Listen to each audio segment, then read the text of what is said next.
নমস্কার সবাইকে। তো আজকের ভিডিওতে আমরা পিএম কিষাণ নিধি বা প্রধানমন্ত্রী কিষাণ সম্মান নিধি নিয়ে আলোচনা করব। অনেক যারা ক্যান্ডিডেট রয়েছেন ও তাদের জন্য আবেদন করতে চাইছেন, তারা জিজ্ঞেস করেছেন পার্সোনালি যে বা হোয়াটসঅ্যাপের মাধ্যমে সোশ্যাল মিডিয়াতে জিজ্ঞেস করেছেন যে দাদা, এই যে পিএম কিষাণ নিধি বা প্রধানমন্ত্রী কিষাণ সম্মান নিধি যে প্রকল্পটা রয়েছে সেটার জন্য অনলাইনে আবেদন করার জন্য কি কি ডকুমেন্ট প্রয়োজন, সাথে সাথে এই যে কিষাণ সম্মান নিধি সেটাই আওতায় আসার জন্য আমাদের আর কি কি এলিজিবিলিটি ক্রাইটেরিয়া প্রয়োজন, সেটা সম্পর্কে একটা ভিডিও বানানোর জন্য। তো আজকে বলে দিচ্ছি, এই যে পিএম কিষাণ সম্মান নিধি বা পিএম কিষাণ, যেটা পিএম কিষাণ নামে অনেকেই জানেন, পুরো নাম হচ্ছে প্রধানমন্ত্রী কিষাণ সম্মান নিধি। এর আওতায় অর্থাৎ এটাতে আবেদন করার জন্য অবশ্যই আপনাকে নিজের আধার কার্ড থাকতে হবে, ভোটার কার্ড থাকতে হবে, ডিজিটাল খতিয়ান থাকতে হবে, রেশন কার্ড থাকতে হবে, ব্যাংক অ্যাকাউন্ট থাকতে হবে এবং ব্যাংক অ্যাকাউন্টের সাথে অবশ্যই ডিবিটি লিঙ্ক অর্থাৎ ডাইরেক্ট বেনিফিট ট্রান্সফার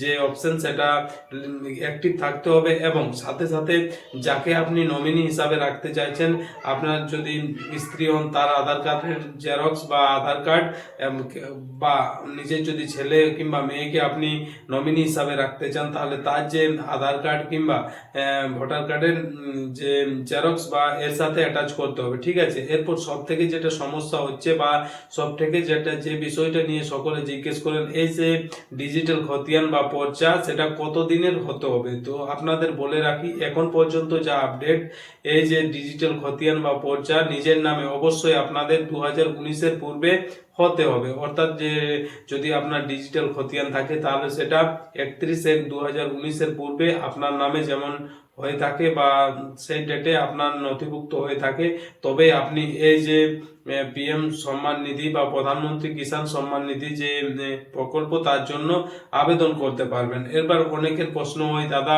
আমার যে ডিজিটাল খতিয়ান বা পর্চা সেটা আমার নামে হয়েছে 2019-এর পর অর্থাৎ 2020-তে, কিন্তু এর পূর্বে তো আপনার বাবার নামে ছিল, তাহলে এখন তো বাবা নেই, আমরা কি রকম ভাবে এই প্রকল্পের সুবিধা পেতে পারি। তো আপনাদের বলে রাখি, এক্ষেত্রে আপনাদের কি করতে হবে, আপনার নামে যখন সেই পর্চা বা ডিজিটাল খতিয়ানটা হয়েছে সেটাই আপনাকে সাবমিট করতে হবে। সাথে সাথে অবশ্যই আপনার বাবার সময় যে ডিটেলটা ছিল অর্থাৎ তার সময় যে ডিজিটাল খতিয়ান বা পর্চা ছিল সেটাও অ্যাটাচ করতে হবে এবং সাথে সাথে আপনার বাবার ডেথ সার্টিফিকেট এবং আধার কার্ডও এর সাথে জমা করতে হবে বা অনলাইন করার সময় অ্যাটাচ করে আপনাদের আপলোড করতে হবে।